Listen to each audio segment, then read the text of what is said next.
This is going to be great. All right, I'm stopping the recording now. 1, 2, 3. Allow me to reintroduce myself.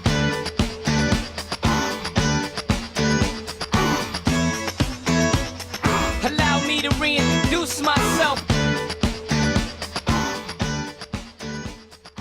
Hey everyone, and welcome to Shameless Animals. This is the visual episode, the drawing episode.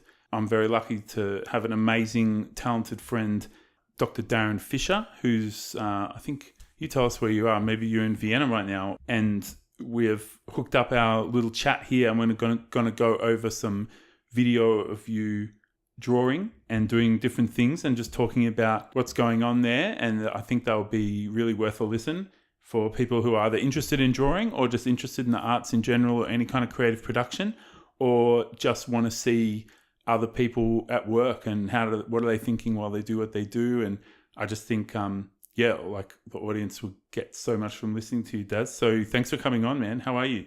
Oh man, you're so good at that. I can't do this, Luke. I'm sorry. We have to cancel. Okay, no, you just. Oh, is that it? We're done. That was good. That was good. No, that was a lovely intro, and yeah, I'm great. Really good. Thank you, Luke. And thanks for having me on Shameless Animals. I love the name of your podcast. Yeah, thank you. It's the rebrand. So, Darren, thanks for joining me and being up for talking about your drawing. Is there anything you'd like our audience to know about you before we get going and talk about what you've come up with? Well, there's a few things, I suppose. I'm currently I'm an Australian, but I live in Vienna in Austria, and relocated here last year, the year before. And I've just been drawing my whole life. I love making comics, and I did a doctorate in autobiographical comics, actually. So yeah, I make comics for sort of explaining, sort of different, for example, communication psychology, or things about like lived experience of living with a disability. And more recently, I've gotten into graphic recording, which is this really cool way of going into meetings or conferences and just sort of capturing what people are talking about, using images and text and stuff, and trying to distill the main beats of a discussion into something that people can just like get quickly and understand and remember. Yeah. So I think you've sent me some notes of like visual recording of the minutes. Oh yeah, which is like so fascinating to read. Yeah, absolutely. Because everyone kind of finds themselves doodling in those meetings anyway. Yeah. Right? Well, yeah. I mean, that's the idea is that actually, like before, we thought that was a waste of time, but yeah, actually, I think you can waste time doing that, but I think it can also sort of keep you a bit more present and engaged. And if you're using that doodling to like take notes and also draw pictures that are sort of related to what you're talking about, then yeah, that's a really good way to cement that information in. Yeah, I love about your work, and I think we met at a superheroes conference, didn't we, back in the day? And then literally a spa, which I love.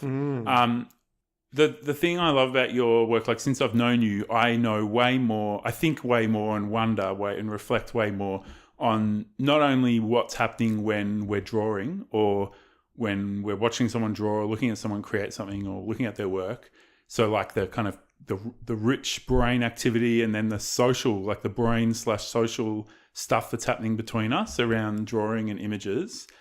So like the community element, but also like what role could drawing play to bring out in other situations that aren't about drawing? Like a meeting is not ostensibly about drawing, but with your technique, it sort of gets us to reflect on what else is the brain trying to do anyway when we are doing those like doodles, and what are our brain's preferences, and what are we trying to make happen when so much of the world denies us like free playtime, like drawing, like being an adult and being in the modern world denies that stuff. So I just find myself thinking and reflecting on that a lot more since I knew you because of your research areas and our conversations and stuff.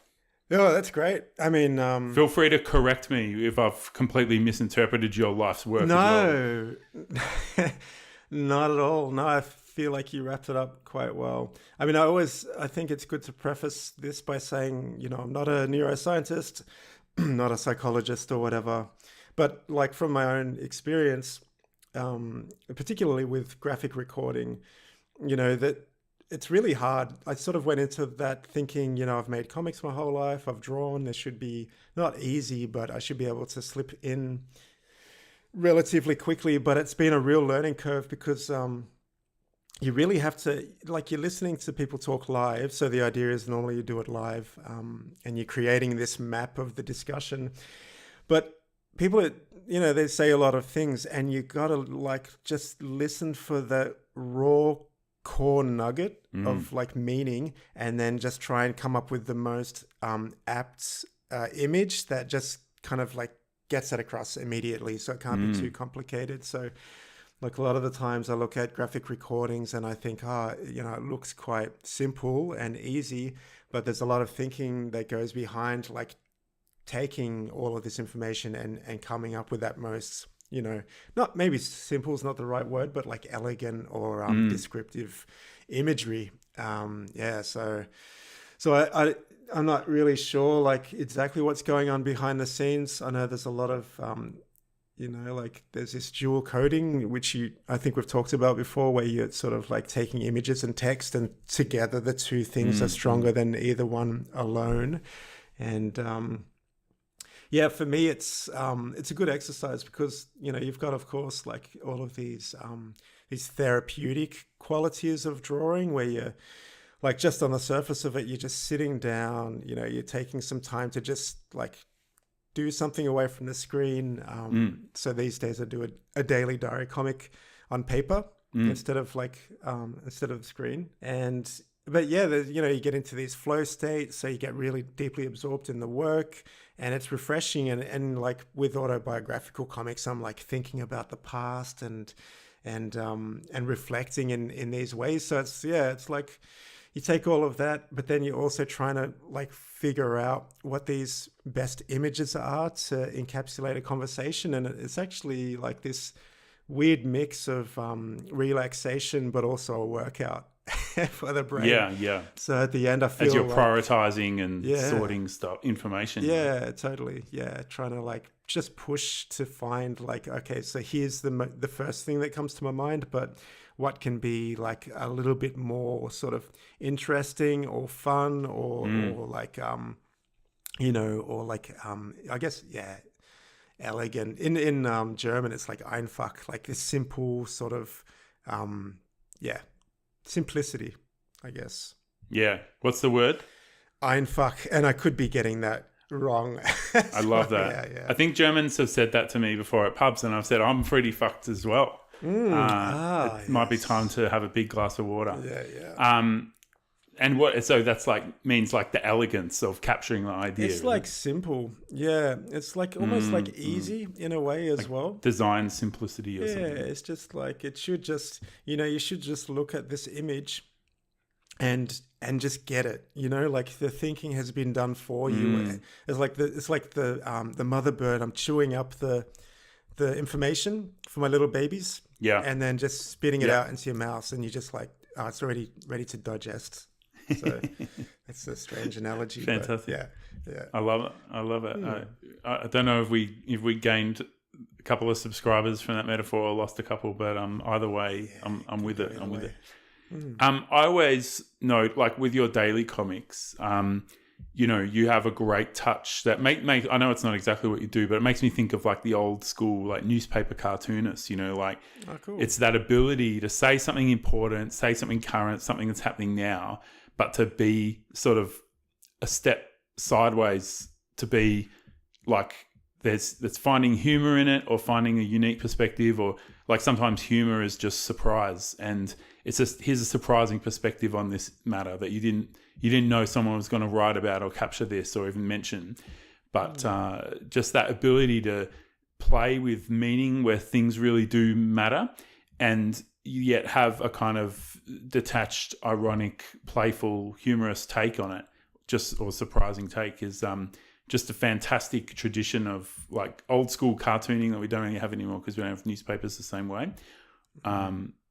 but yeah, like the way you capture your diary, like because it's a daily slice of life vibe, it's always got that ability, and there's always like I just also love the way that you're just writing about you and your life and your thoughts and capturing that moment, that little bird food moment. But because of the universal elements of art, everyone reading it can identify and say, yeah, can find the connection and put it through their own filter. So I just love that quality you have. Like it's a lightness and a deftness, but it's meaningful, you know. That's real nice of you to say. Well, yeah, it's a funny one with these diary comics because I made them like sort of 10 years ago. I made them for a couple of years during my doctorate, and they never. I mean, they always had like a small core band of friends who would sort of like, because I put them online, a core of people that would sort of comment and like and stuff. But, you know, it was not like getting famous by a long stretch. Well, more recently, so I started again this year, and I thought like, I don't want to just sort of say, you know, every day, it's not a literal diary. Like I didn't want to just say like, here's something that happened. So I'm always like, and also to entertain myself, I'm like looking for some variety, you know. So yeah, it's and I'm obvious. I'm sort of like aware that people are reading these, and I want them to enjoy it and for it to resonate. But yeah, sometimes I wonder if like the best way to connect with people and get like ultimately, you know, you like as an artist, like I don't really identify with that term, but like as someone who makes images and stuff and wants to get them out there and bases a career on that, you want them to spread and proliferate. And so like you've got to connect with people.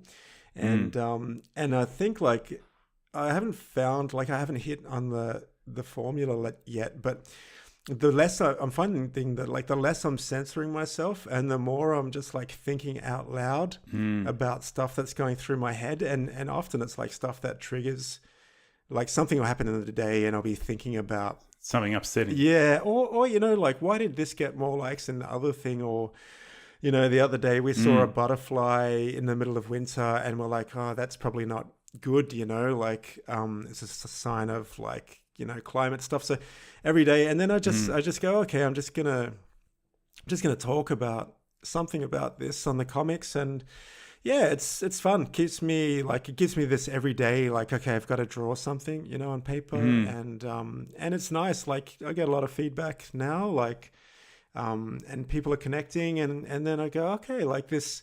Because sometimes, you know, like you get a bit negative with social media and you go like, what's the point? But I think like the more I use it, then sometimes I go, actually it is nice. You know, people are out there, they're kind of like connecting and engaging and reaching out. And yeah, so it's kind of cool. Yeah. That's great.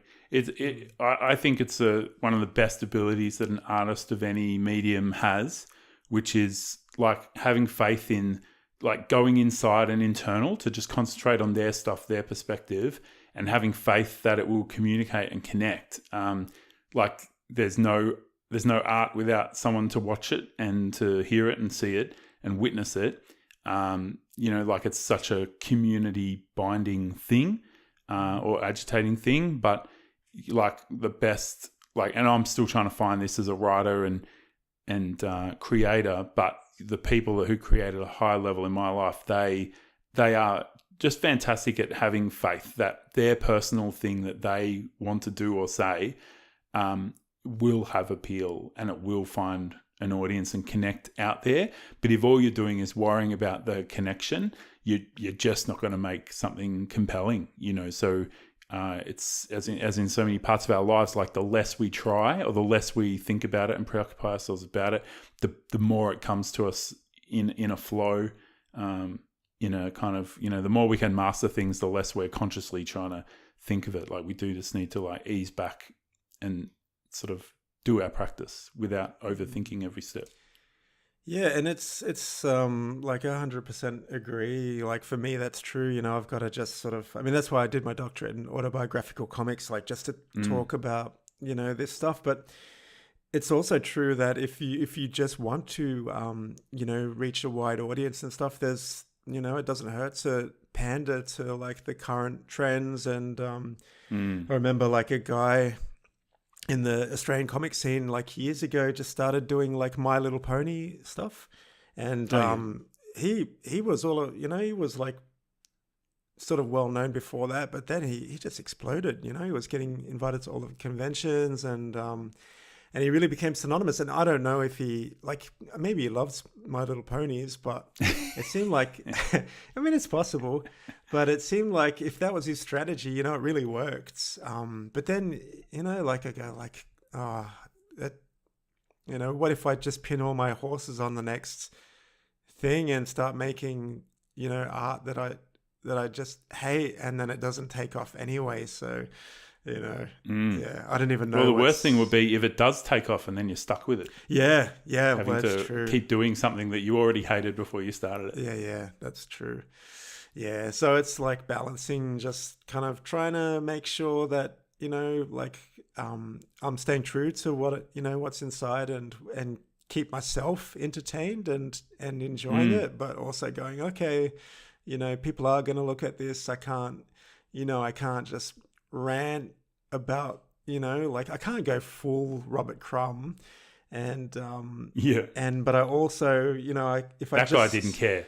He didn't care, yeah, and it worked for him. And he was also, it's like brilliant artwork, and he was like right time and right place, this sort of like counterculture stuff. But I also can't just like make comics just that are completely pedestrian, like, oh, today I went for a ride and it was cold and stuff. Like, I think sometimes those things are okay, but other times it's like, okay, like what's inside me at the moment, and that I feel is important, like that I want to talk about, and then try and get that out, in 6 panels or less. Well, that's why I like your what you choose to focus on. It as I said, it has that element of surprise. It has that it's curated. It's curated through, you're experiencing your everyday life, and yet you've picked out something that is worth doing a comic about that day.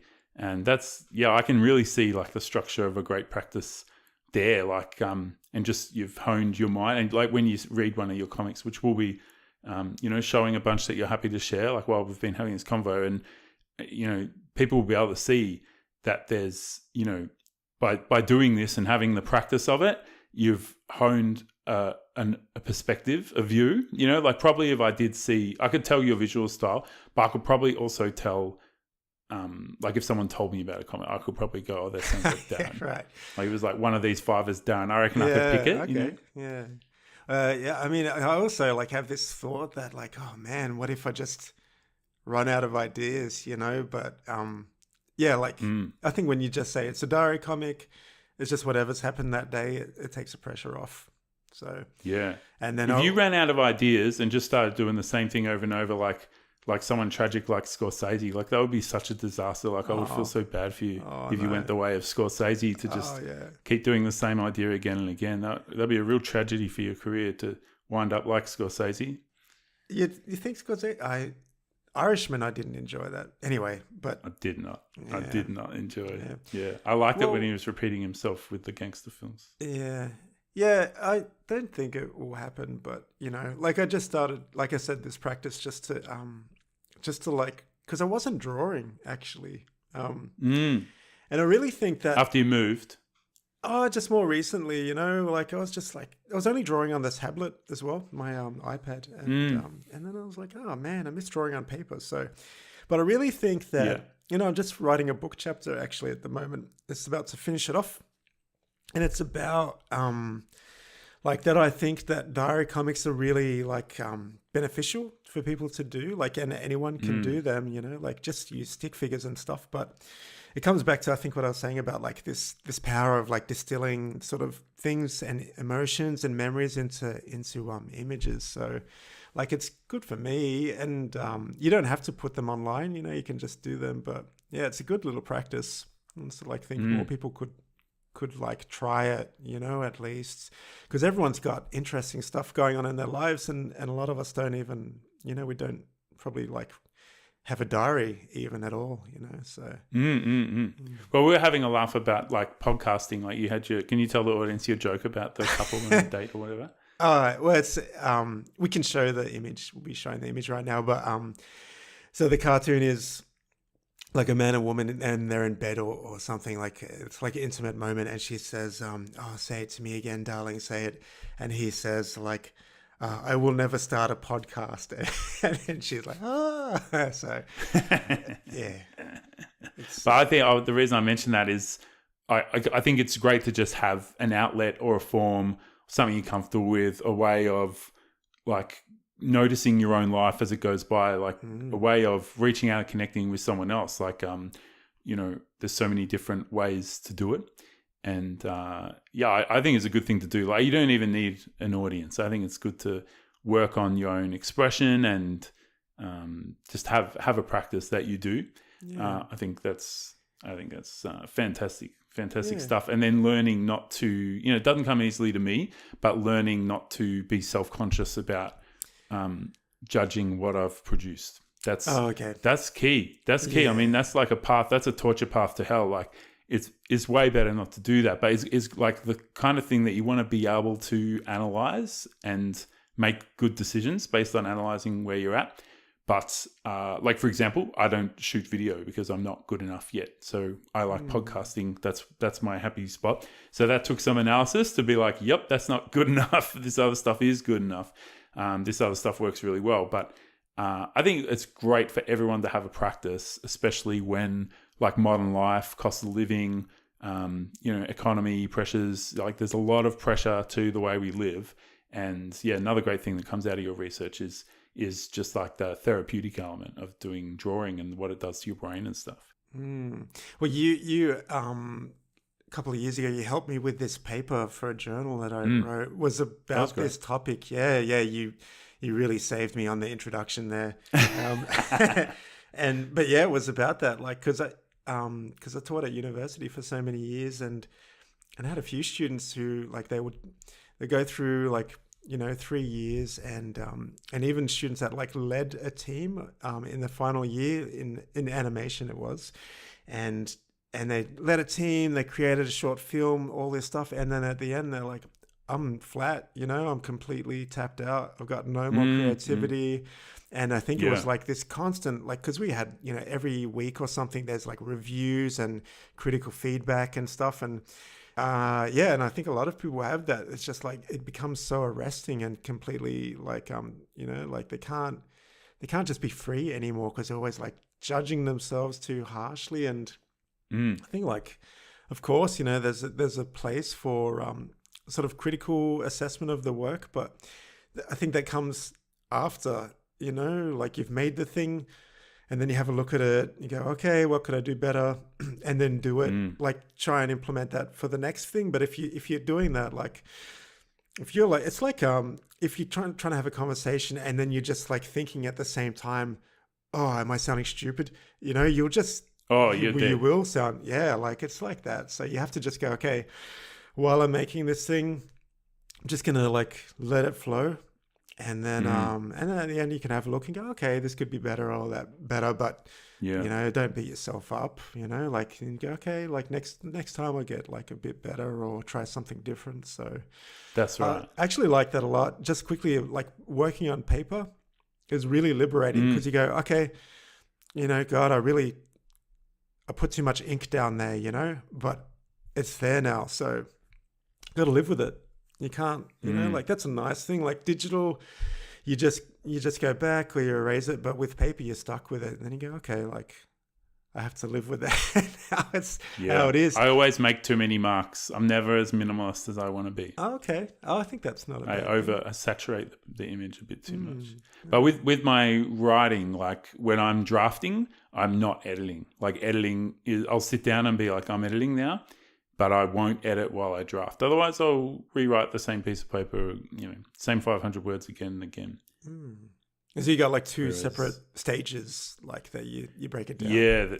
Yeah, almost. And it's funny, like they're just like, it's just in terms of habit, in writing habit and practice, but actually it's sort of developed into like, they're like two different people, they're two different Lukes who just have different ideas about writing. Like one has the ideas that he needs to create and get happening, and it's like overly optimistic and is a bit of like harnessing a bit of bimbo energy. And then the editor is like a lot more of like a, grizzled, furrowed brow person. It really does feel like two different people. And the person who drafts isn't me in my day-to-day life either. Yeah, right. So it really has like hardened into these personas. But I find separating those things out. And then the third one is actually just switching off, like knowing I've got to a certain point and actually switching off and doing something else, because letting the brain refresh and reset, that being an important part of creating too. It's so interesting because I just have this I think that's a comic actually, like the bimbo Luke and the grizzled Luke. That's gonna be a diary comic maybe, but it's I feel like if any of my exes listening to that would be like, yes, I've met them. Yeah, but because I like when I'm editing, I can't help also writing, and it's like like they get sort of mixed together almost. Like I can't just sort of edit and cut stuff out. I'm like, oh, then I have to write something here, and then so it's like happening kind of together there with writing for me. Maybe that's why I'm not so good at writing. But cartoons, like there's writing in cartoons, right? There's a place for text in the visual image. Yeah, it's important storytelling. There's a Australian cartoonist I think is awesome. His name's Pat Grant, and he just thinks of drawing as another form of writing. And if you're into semiotics and stuff, you might find parallels there. But yeah, he calls drawing like another form of scribing or something. He goes like, yeah, it's another form of script. Pat Grant. Yeah, right.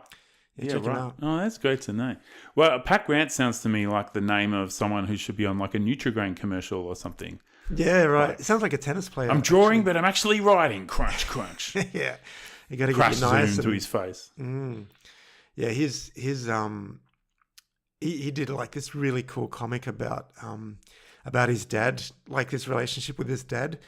And then halfway through drawing the comic, his dad passed away, and it became this sort of like dealing with that. It was, oh man, you could see as well like the emotion on the page and his line work and stuff. Man. Yeah, it was really good. Oh, there's a topic I'll never cover. There's no way. There's no way I would just be like, here's my comic thoughts on my relationship with my father. Like, there's no fucking chance. I'm actually waiting for my parents pass away. I can start making some comics about that. But yeah, I mean, I'm not writing about my family. Yeah. It's you have to be careful because like when you're talking about real life, people can go, "Hey, that's me," and so there are like that consideration to think about a little bit. Yeah, especially when you're doing. I mean, that's a good thing about your daily reflections as well. They are about your life, but that's not you. It's the transitory connection with the world, things you're seeing, things you're observing. It's not like your deep, dark memoir. Like, today I sat in my lounge room in the dark for 6 hours and thought about when I was 11. Like, it's not it's you're saying things about yourself, but it's it's appealing. It's the transitory stuff. It's the quotidian elements that everyone can identify with. Yeah, I think I wrote a title for because I just started a new book for that, and then I wrote a title in the book and I called it "Thinking Through Inking," and it's basically what it is. I'm gonna have a little rhymey rhyme, but yeah. Oh, please! That made me so happy. Yeah, that had the German. What's the German word again? Einfach. Easy. Einfach. Yeah, I felt einfucked in that moment because of the just the simple beauty of the rhyming title. Yeah, in German that would be like denken durch zeichnen, which is not quite as snappy, but it's also kind of cool. Yeah. Oh, isn't that amazing? Like when you put it into German, it's all of a sudden a lot less snappy. Yeah. You would have thought. These 17 syllables, they really don't go together as well as the 3 syllables in English bit.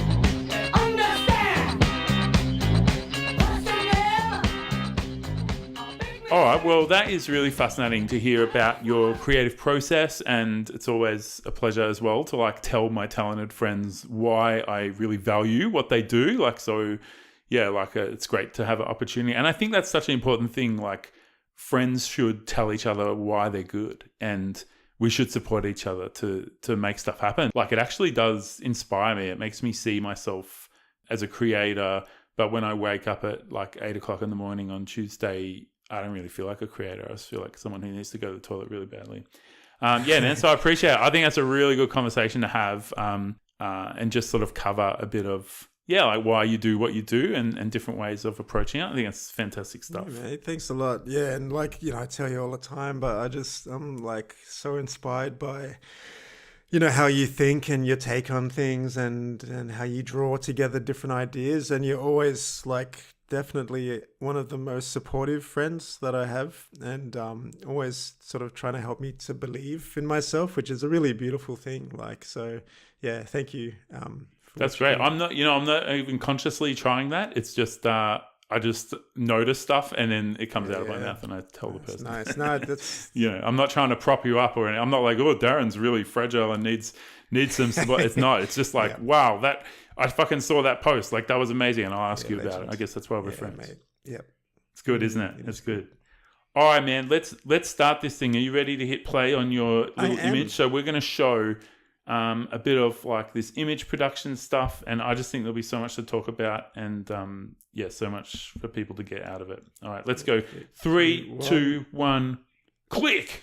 All right. So this video is me. I do this thing called automatic drawing. It's not anything new. So it came from the surrealists, sort of related to automatic writing and stuff, and it's just basically like doodling, but you really, instead of sort of being absent-minded, you're really just looking at what you're doing and you're kind of trying to stay focused on what's happening.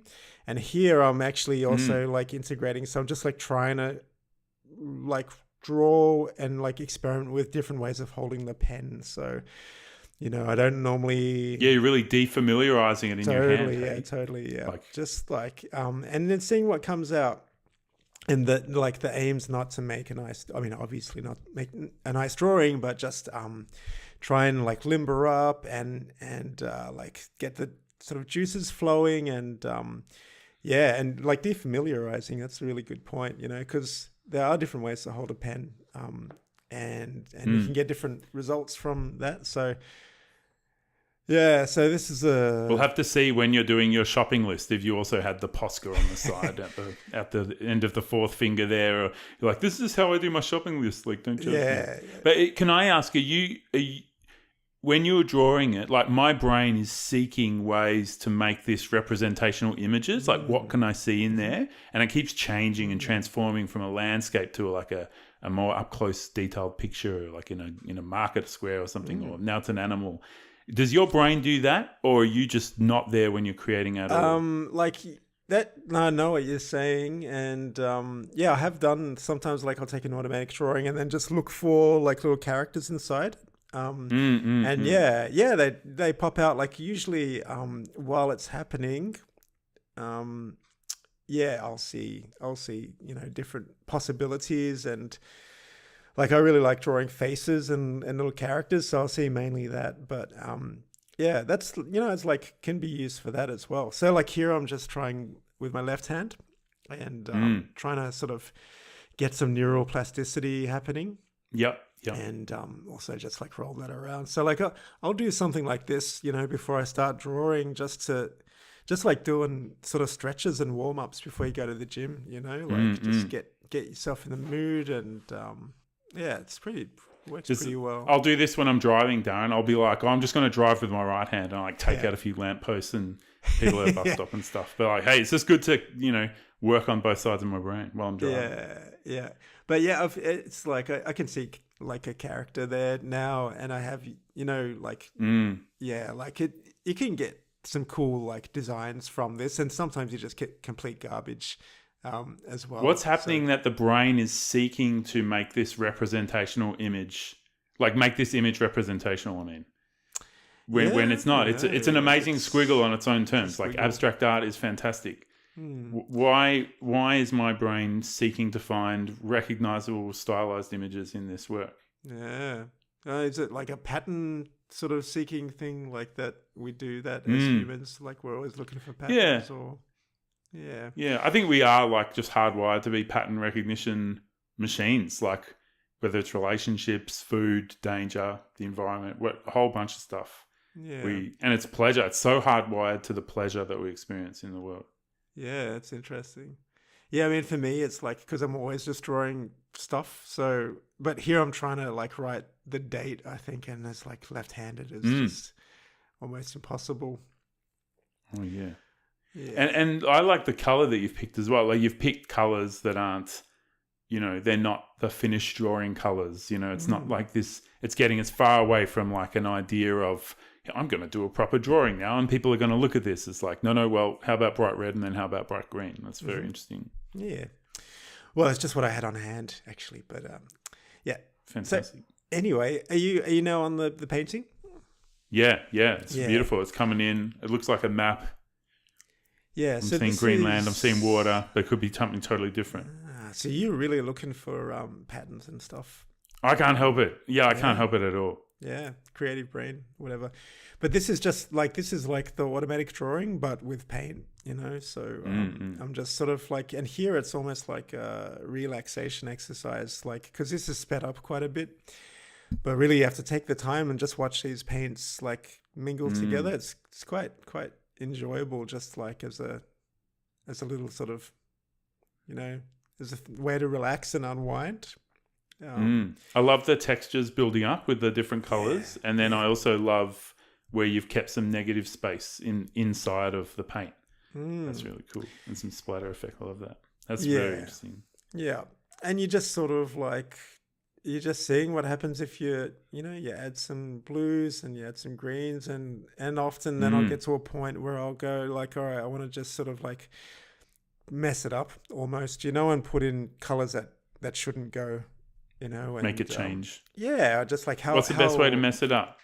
The best way to mess it up is to put in like a complement. So if I put in a red over the green, it'll just turn grey. It'll get real muddy, and Or if I just smash it like down really thickly everywhere without variation, it gets boring. So it's like I'm just trying to build up like interesting patterns and stuff. Yeah, but you can't mess it up, really. Like, that's kind of the appeal of it.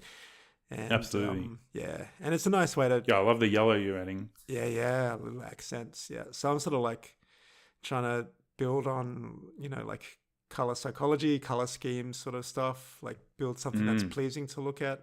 But, yeah, I can totally see, like, a little character emerging from this. Is it universal that we find like blues and greens? Like, do we find it universally relaxing? Like, those colors make me think of emotions, make me think of the sea, make me think of the sky, forest, like all these things relax me. Whereas like the yellow, when you added the yellow, I was like, "Ooh, that's exciting and it's lively and active." Is this like built into these colors and the way all people interact with these colors, or is that just culture and my own personal psychology? Well, it's both. It's both. Like, my understanding is that like color, so we have like the reaction to things based on nature. So like sea and water and stuff. There you get those like relaxing things, but it's also cultural. So for example, if you're Irish, then you have this like positive association with green. But if you're like an Englishman, way back, maybe not, and then if it's sort of like green, it can be relaxing, but if you add too much yellow, it can look sickly and then like look like rot and decay. So, it's a lot of it's subliminal, a lot of it's cultural and stuff. And a lot of it's just like, who knows, I think people try to explain those things, but you can have like your own sort of nurtured reactions to colors as well, So we're looking at the dude now. Yeah, it's coming in nice. His hairline. Yeah. So this is just like I'm looking at the screen and trying to draw him, and I always like have real difficulties, as like getting a likeness of characters. And so I like never really learned how to draw properly or from observation. I just like started drawing as a kid and just drew from imagination, and got to university and did life drawing, and then realized that I'd never looked at something and tried to draw it from life before, and then just like really suffered a lot. So that's something I still try and develop. So was that a bad experience? Was that a hard experience? That was hard. Yeah. It was really hard. Because I grew up my whole life. I was a kid who was like the best drawer in class and blah, blah, blah. And like it got to a point where I could make stuff look okay, I felt at the time. But then all of a sudden my drawings were looking terrible. I was like the worst at it, and I was like, it was really tough. It took a long time to... Anyway, it's still something I need to work on. There's a lot of, I always think this, like, and as we become adults and we age, like we tend to focus on things that we are good at, and then we're mainly practicing things we're good at. And then occasionally you meet someone and they're trying something totally new. And I always think it takes a lot of, it takes a bit of like emotional resilience for an adult to go and learn something new and something that they're not good at and chase. Like, it's interesting, you went to art school and were like, I'm going to practice this thing that I know I'm not good at because I've never done it before, and it's making me really uncomfortable. That's a hard thing to do. That's a hard thing for people to do. Well, I mean, I read a thing recently that was saying basically that people that were like complimented a lot when they were younger then have like real difficulties with learning new things and like risk taking. So yeah, I mean, it wasn't easy. Still have issues with like learning new things, but and it's of course like nice to do stuff and then it looks good. Like at the moment I go into this children's village once a week and I work with kids there, and they don't really understand that some things have to look bad in order to like develop your skills or to develop understanding of like how to draw like structure and stuff. They just want to like leave with a nice looking image at the end. And so that's, like, okay, I have to... Like the wish fulfillment of their own drawing. Like they just want to get to that point where... Yeah, it's got to look... They hand it to someone and the person goes, oh, very nice. Like, it's got to look good. Yeah. They get real frustrated very quickly, and so, yeah, that's interesting because I don't remember feeling that as a kid. I just enjoyed drawing, so...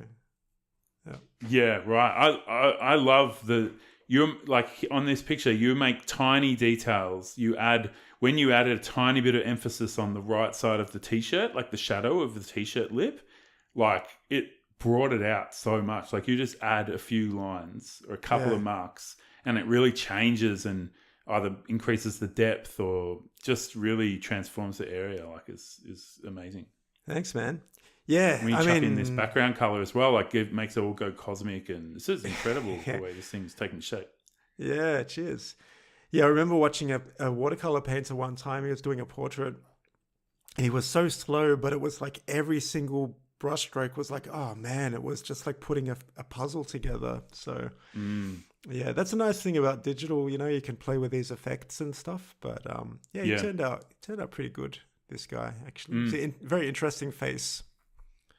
Yeah, he had a really interesting face. Yeah, so much texture in his face with the shadows. Hey, getting back to what you were saying before, as you start this grid, it's very sci-fi kind of grid is how I'm interpreting it. I don't know if that's wrong, but what are the best qualities when people come to draw with you in these workshops and stuff? Like what's like a really great quality that you try to encourage or help the others to see and try? Well, that's a good question. I would say, like just being able to, thanks. It's like structured automatic drawing.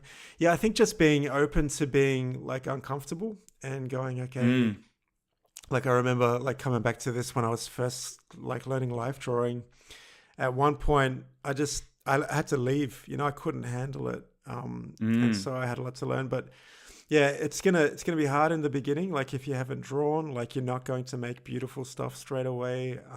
And so people that are just willing to just put in the time, and be okay with being like in this sort of, like, a drawing doesn't look great straight away, like usually, it's like you have to build it up, and it takes time and stuff. So it's like willingness to be in this, this like this state of things not being finished, and just people that are just able to just relax, and go, okay, like, and enjoy it, enjoy the process itself, not like the aim, like if you just want to make a nice looking drawing, then it's like going to the gym and I just want to get the beach body, like, that's a good aim, but like really you have to enjoy like the lifting of the weights or like the running itself or whatever. So like there's a lot of people, they're going to hit the gym for the bench, for the chest and shoulders, but they're not going to do the back and the pull-ups and the squats. You gotta do the whole thing. You gotta do the whole thing, and you gotta like just, and it's hard. I think like it's hard because you have to also, like a lot of us don't use a pen much anymore, so you have to just get used to just using a pen in your hand and stuff. Like these little muscles have to develop, and I love the bite. I love when the paper, like the pen bites into the page, and it's not just flowing across the paper easily. It's biting into the texture of the page, and when you draw and make a mark, like you're feeling resistance from the paper. I love that feeling. Yeah, cool. Yeah, like this, and I have like different papers, pads and stuff, and they all like have like these pads here are really smooth, so the pen just glides over it. But the paper I'm using for like these diary comics is quite textured, so it's completely different, and it's not very thick. So I also can't put down much water for like ink washes. So I have to be like super, like every medium has like different requirements of how you work with it, which is like, again, that's also like, it's cool that you enjoy that, because that's one of the interesting things about working with paper and stuff. It's just like, okay, what's the experience, of my hand moving over the paper, and then you just have to sink into it, and that's where the magic lies as well, where you just like get so into what you're doing, and like not working on the screen, you don't have pop-ups and stuff. So I think like it can be a good exercise for just sort of training your ability to not be distracted. Yeah. That grid, like as I was watching it, I was really enjoying the rules. Like you're playing with a limited palette and you're free drawing, but actually you've got a really contained little structure of what your rules are. And then I noticed you got to a point where you're like, bam, I'm changing the rules. And now there's a face and then you drew in a crest on the left-hand side. And then looks like a couple of things that are, again, struggling to find representation on the right-hand side. And then you started doing curves, like cloud-like curves on the right-hand side, and it's just like, oh, Darren's changed the rules. And I think, again, like the pattern recognition machine thing of what we are, as a species, that it gives me a lot of pleasure to be like, oh, yeah, these are the rules. Oh, he's breaking the rules. That's very interesting. Oh, I see. He's he's in the rules, but he's really pushing the rules right now. Like these are what I think how my brain's lighting up to kind of enjoy this. And then the fact that it's so clear when you've changed the rules. That's like a really interesting feeling watching these drawings. Yeah, cool. Yeah, well, you're absolutely right. Like I start the drawing, like the old Nokia games, the Snake game. Like that's a game. That's the rules at the start. I just have to move around in this line, and then totally. Then I'm just like, it's interesting because I remember like a guy, an artist in my art college who he was doing his masters, and he was from Iran. And so he had a lot of like constraints on him as an artist about things he couldn't depict and stuff.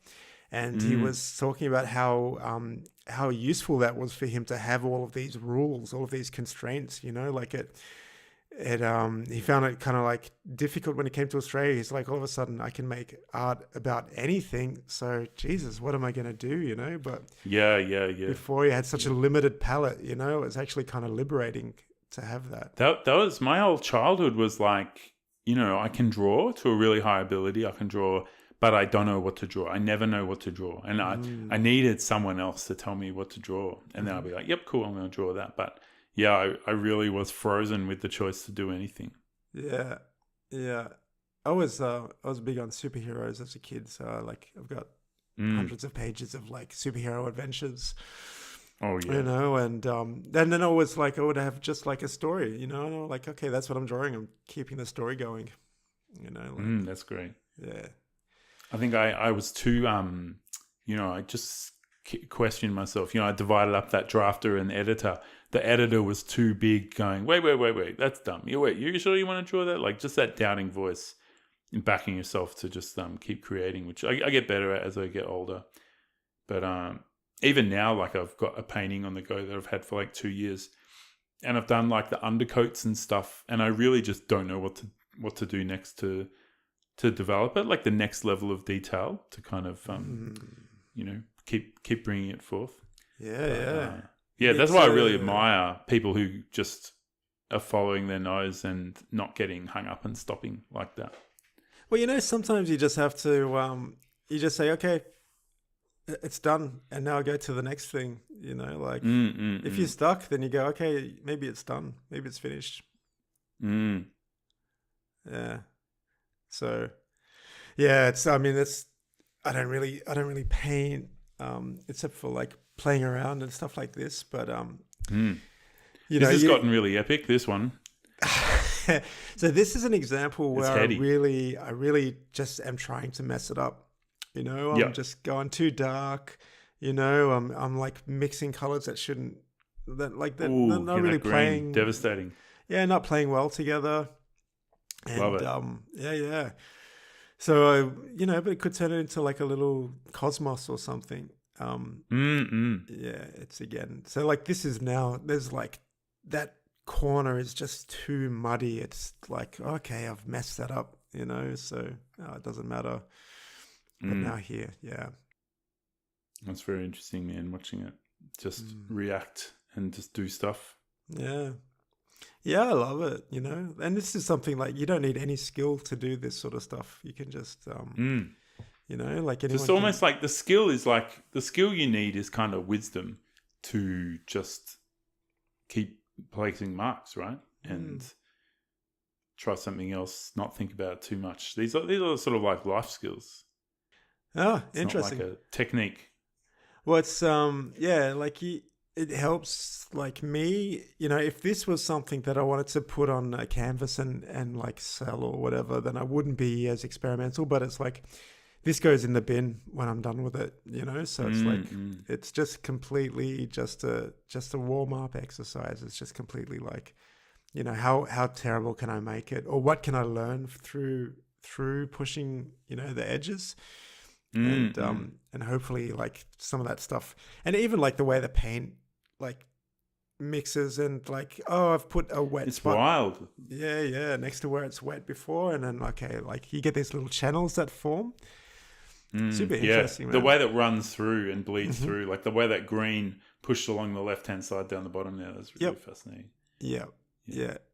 But yeah, and then sometimes like you go, okay, this could be, you know, this could be like something that could be developed further. But I think this one is just like, it didn't look any good when it dried, and I guess I might have just chucked it out, or I don't know what. But, I think watching the movement of it get created, like watching the colors move within the water and the medium is that's where a lot of the joy is from watching it happen, I reckon. yeah. So you on the monkey now? Oh yeah, just the monkey. Yeah. Love So it. this is like so I started in just like a little A5 sketchbook, and then just penciling this guy, and then I got it to a point of inking, and I realized that I needed more space. Like he was just cramped in and stuff. I love that detail. It's fantastic. Yeah, thanks. Yeah, I really like used to just love putting detail into stuff, but so then like scan it and put it into Photoshop, and Great. yeah, and then expand the canvas. Oh, So yeah, it's look at like, that. okay. So there's some stuff that was cut off by the page. So that's let you center it.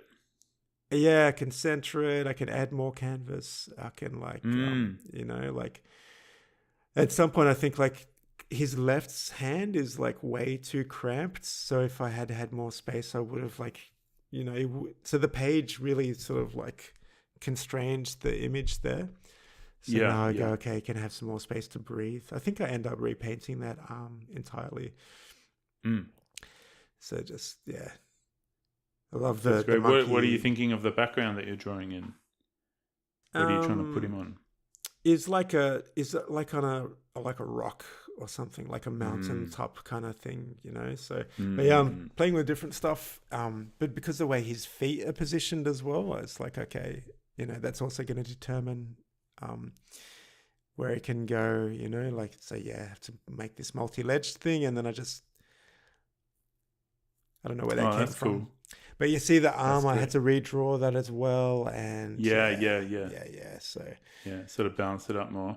And it's when it's, I mean, it doesn't look like it right now, but before when it was just the drawing with the high amount of detail, it really reminded me of like a Mobius, like Incal, you know, that French graphic of design course, style. mm, And also my favorite, one of my very favorite mangas is Nausicaa, The Valley of the Wind, I know with the that. really thick pen Mm, and lots of hatching. Like it's like really serious single hatching, not double hatching. Just a really great, again, limited palette that's high detail, hmm. and it's just so sumptuous to look at.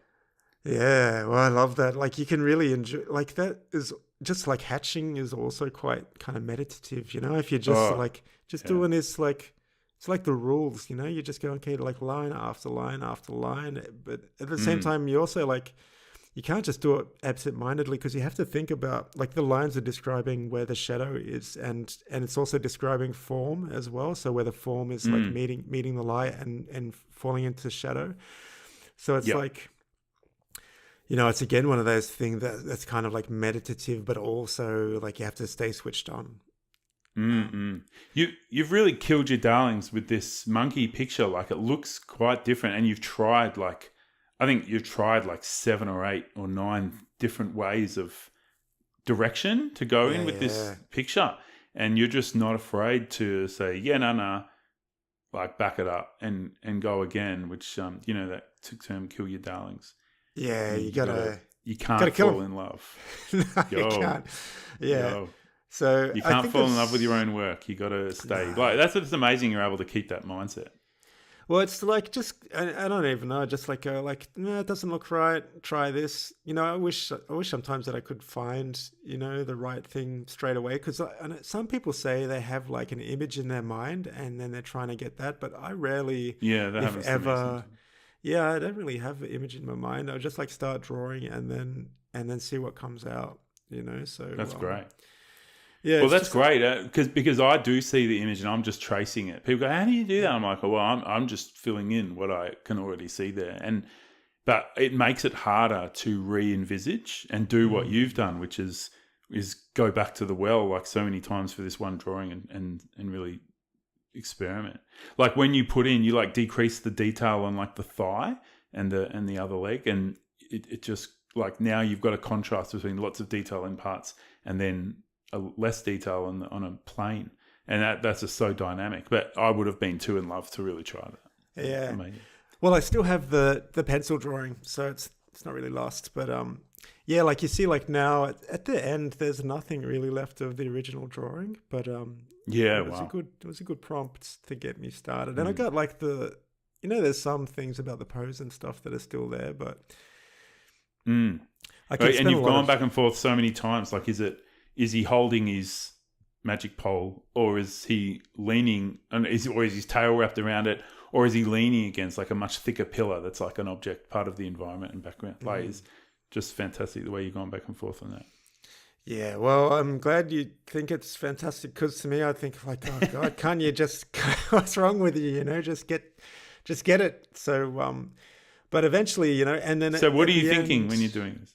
Well, I'm not even thinking that much. I'm just like, no, it doesn't look right. Oh, you know, and then things like how would he hold the pole? You know, like in terms of physics, Mm. you know, you know, like it's got to kind of like lean against him, and it's like Mm. stuff of composition that I think becomes a little bit automatic after a while. Just like what feels right, you know, and like looking at Yeah, negative space and like so yeah. In the end, it's you know, it sort of comes together, but it always takes a while to kind of to find it, you know, and that's It's kind of like the nice thing about the diary comics, because I just do them. I just like rough it out really quickly in pencil. Yeah, that's about right, and then just ink it, and it's done.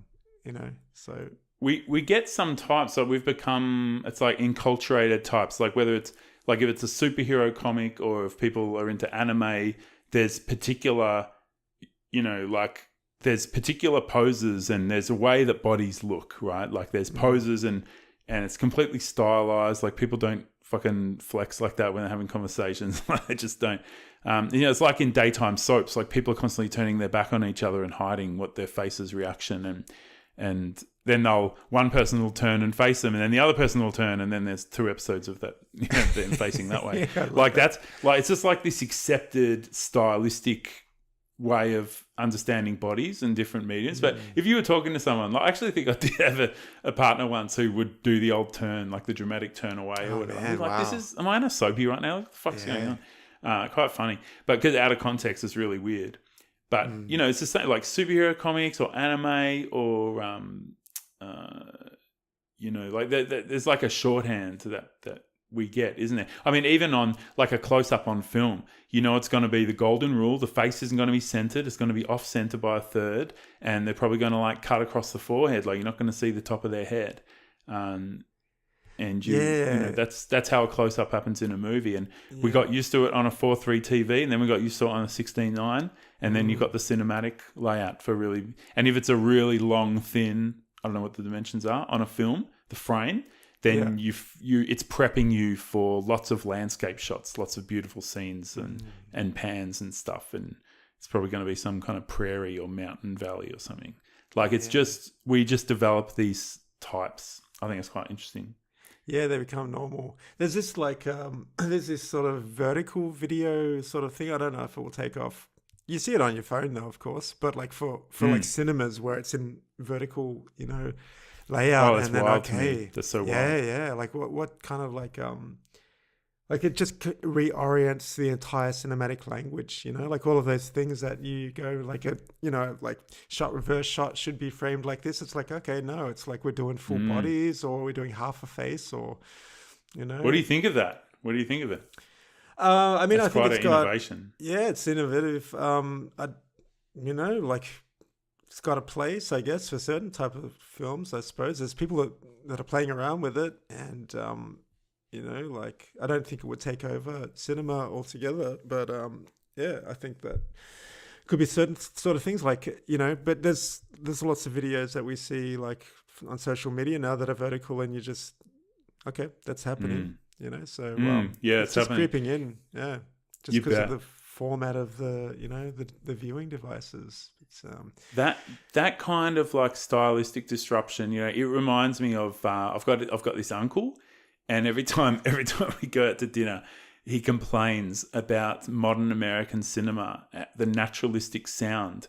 He's like, you fucking mumbling, I can't understand a fucking word you're saying. Like, just tell me what the fucking story's about. Like, and he just drinks wine and he gets more and more agitated about not being able to understand every line of dialogue in a film because it's less ADR. Before they would do ADR, right? So afterwards they record their voices and it would all be clear as a bell. Yep. And then, basically New Hollywood comes along in the 70s. It is like Scorsese, it's Mean Streets and all that. And it comes along and it's naturalistic sound and the sound's got depth. There's space and depth to the sound, but that means you can't hear it all. There's an attack on fidelity, which was driving my uncle nuts, absolutely nuts.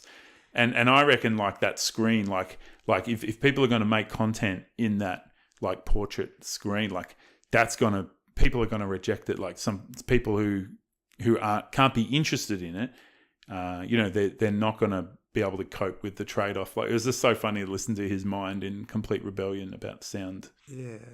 Well, it's actually interesting because you get used to the mediums that you're immersed in, of course, and I remember when I was a kid and Popeye was on TV, like Robin Williams film, and that's got, old school ADR, and it just sounded so weird, it's like, why, what's wrong with the voices, like it was hyper. But I'm writing this book chapter at the moment, and it talks about like when I was making diary comics to deal with this, like I was like being evicted from our house during COVID and stuff. Made these comics, and I noticed, breakout for you.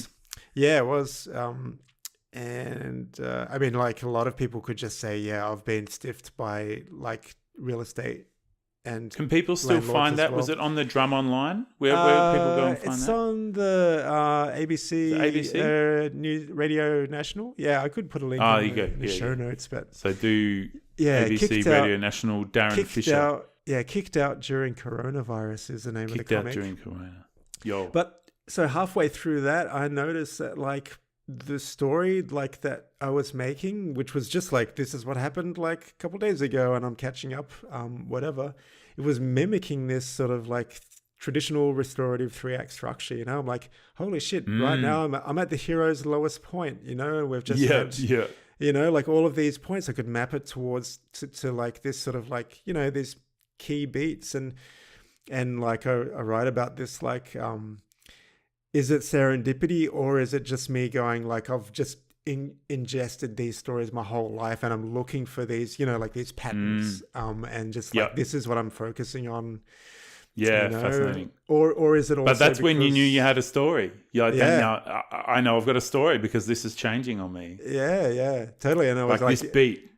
at This is some a beat. point, I'm like, I'm about to face the, you know, the monster kind of thing. This is my third act. This is wrapping up now kind of thing. So Was your friendly, helpful wizard who gave you the tools you need? Were they a real estate agent by chance?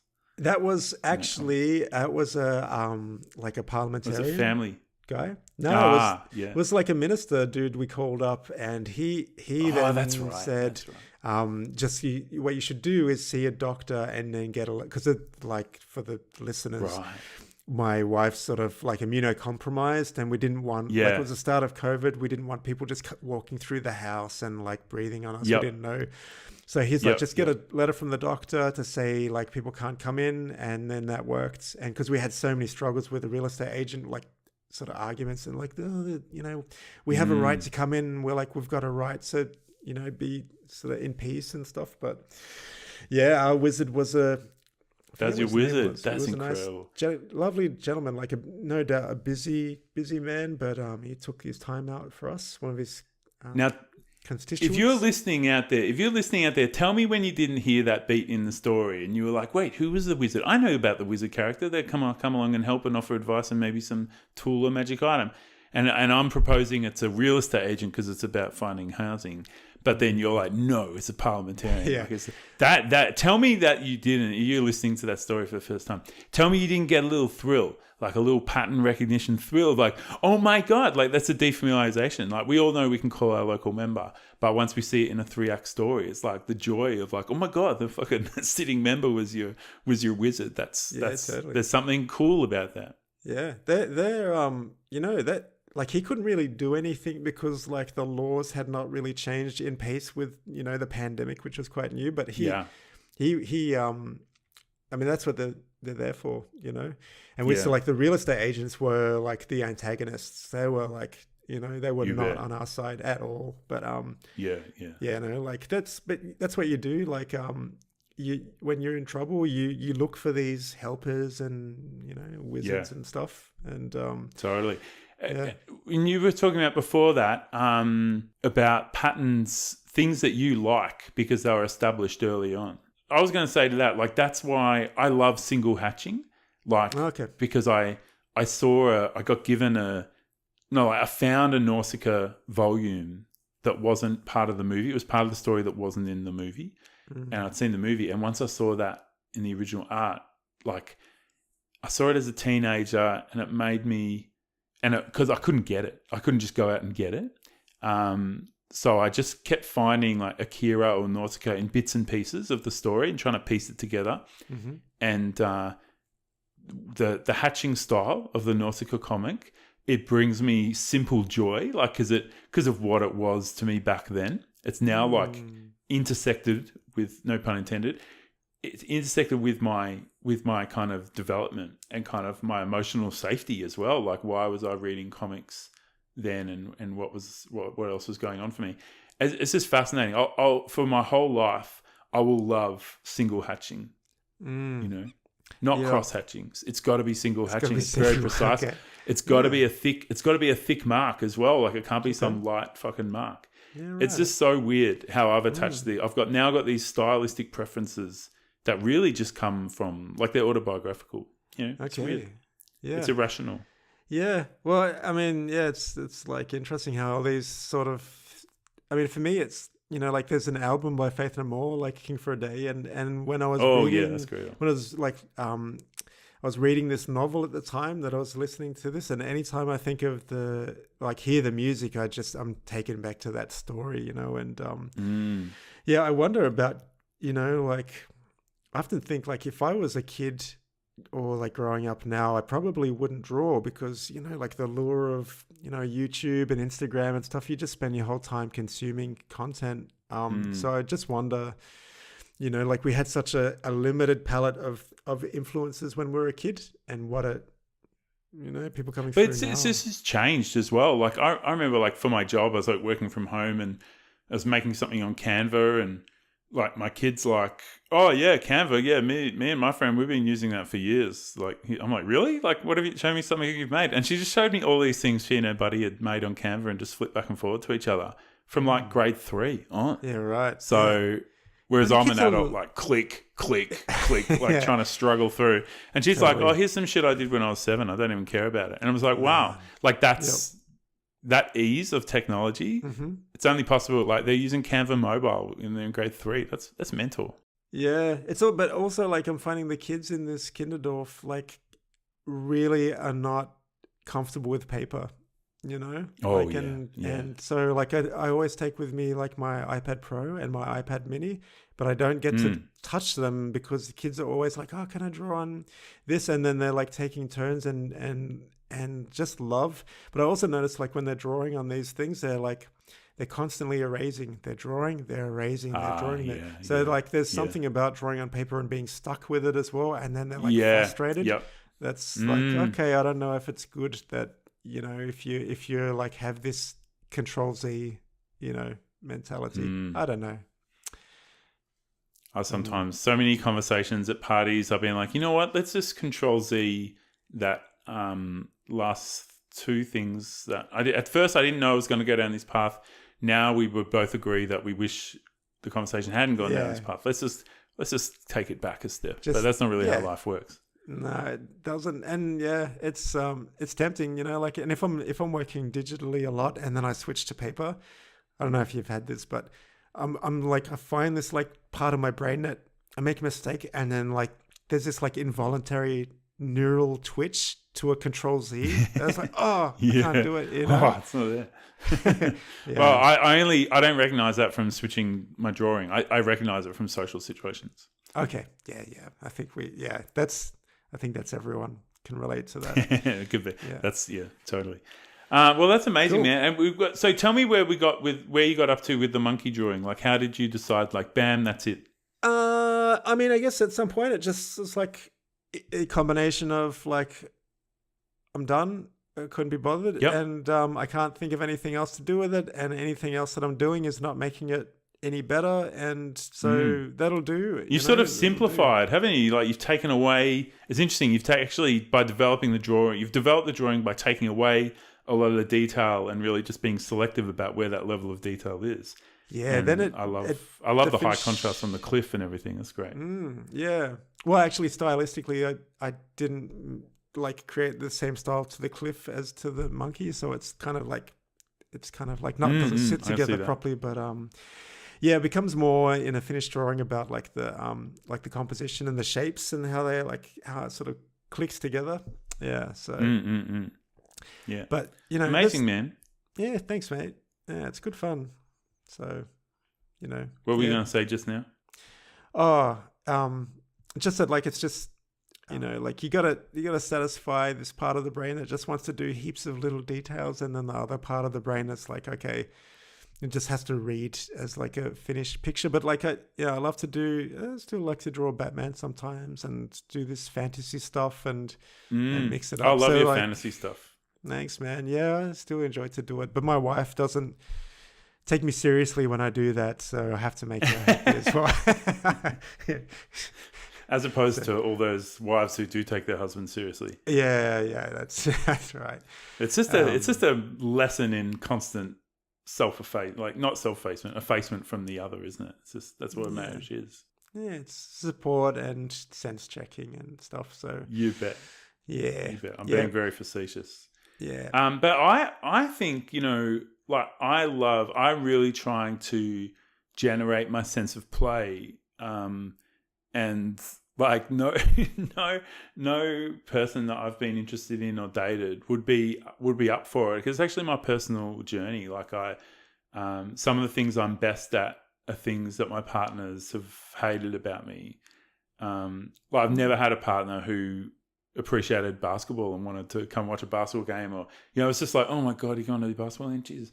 But like it's one of the things I'm best at in the whole world. Like my engagement with pop culture, and like some of them have been with me on like movie history and stuff and media, but usually it's like, okay, dude, you go over there, like go find your like man cave or whatever, and just do what you got to do, and when you're ready to be a sensible human being, I guess maybe 70% chance I'll be here. So I don't want to be limited by things that only like my partner's going to be simpatico with, because they got that dangerous lady brain anyway. Like, fuck, I got some man shit to explore. Man shit. I don't know if like drawing comics about myself is man shit, but yeah, I don't know. This is getting a little bit deep, but I don't know. Yeah. I'm just reacting to what you said before. Like, that's an interesting. Like, I would draw more Batman, but like the missus is gonna, mock me at dinner. Yeah, I mean, like, well, I get it, because I don't know, like it's also one of those things that I quite enjoy drawing Batman and stuff sometimes, but it doesn't really feel like it's not like expressing what's inside of me the same, like, and you can certainly still work on like your visual skills and like composition and line work and and stuff, but it's not as interesting in a way as just making these like goofy diary comics or autobio stuff. Yeah. So it's different itches to scratch. Totally. Well, like me and my kid, we're just we're like halfway through building a 8-bit Nintendo out of Lego, and it's an incredible experience. like also like finishing Dark Souls in 2007 or whenever, like the 2014. Like that was an incredible experience in my life. A couple of video game experiences have been like, wow, that was really amazing. And there's no way that I can really explain to someone who's not really in the can for those things how incredible that is to do. Like, building the Nintendo is really fun, and I just can't, if you have to explain it, there's no point. You can't explain it. You know what I mean? Like, people are just gonna be like, what? Like, why would you do that? You gotta have a partner that's like doing the same things, I think, and into the same stuff. I think, like, when it's important to you, like, this is not related to drawing, but in a way, like if my partner was just saying, like the drawing's like a waste of time, I don't. Either it wouldn't work, or I wouldn't be drawing, and I would be, I don't know, I'd be like one of these sort of shame smokers. I'd be off like hiding, just, what are you doing? Oh, I'm not doodling. No. Yeah. I'm just preparing for my next shift in the factory. That's right. Yeah. Good. Yeah. Definitely don't want to see you with any paper. Yo. So yeah, it's, but I think that's important. Like, find that partner who wants to play Dark Souls with you. Yeah, well, like we were saying before, the peer support. Yeah. Like having someone affirm what we're doing, like what we're on about, like what we have to say, what we're trying to do. That is important, whether it's your friends or your partner or whoever. Nice. But my, part of me is still just slamming my door, yelling at my parents that they don't understand me. No one's parents understand them. That's okay. That's okay. Yeah. Oh, man, this has been amazing to go over this stuff. What's one thing that you want listeners to take away from this pod? I mean, like for me, drawing has been such a key part of like who I am and how I understand the world and how I relax and my identity. So like, I mean, I would love more people to just have a go with drawing and like, just see what happens. And can you sort of like sit down for, some minutes and just like do some automatic drawing, or and whatever. It's not going to change the world, but it might just give you a little bit of more patience and more ability to sit with something that's like not comfortable, or like open yourself to going, okay, I didn't think I could draw, but maybe I can. So like, what else, do I think that I can't, that maybe I can? And it's good fun. Yeah, tell your story through images. There's a lot to get from that. Yeah, it's a different part of the brain than what life demands from us day in, day out, isn't it? I think so. Yeah, sing, dance, draw, make love, go into nature, be good to your mother, all that stuff. Yeah, amazing. Well, thank you so much for coming on, and it's been awesome. And I would really like to do this again. And whenever you've got more of your filmed drawings, those stop frame, is a stop frame, right? It's not just going it's very just slowly. Time lapse. Yeah, time lapse. It's just time lapse. Yeah, mostly. Yeah, sure, man. Love to. Good one. Thank you, man. That's so good. Yeah, mate. Pleasure to chat. Yo. Thank you, dude. I'm going to just do one little more shout out there and just say I would love to hear from anyone about like leave a comment or write in, email, links in the description. If you know what your like stylistic go-tos are, that it's got some autobiographical element, for some reason you love this kind of thing in this way, whether it's drawing or film or comics or other kind of art or music or anything, I would love to hear what is the thing that you are kind of irrationally attached to for some reason. Like, feel free to tell a bit of a story. I would love to hear, and maybe share them on a future episode. All right, take care, everyone. Subscribe, like it, share with your friends. Don't call the cops, and I'll see you for the next one. Bye-bye.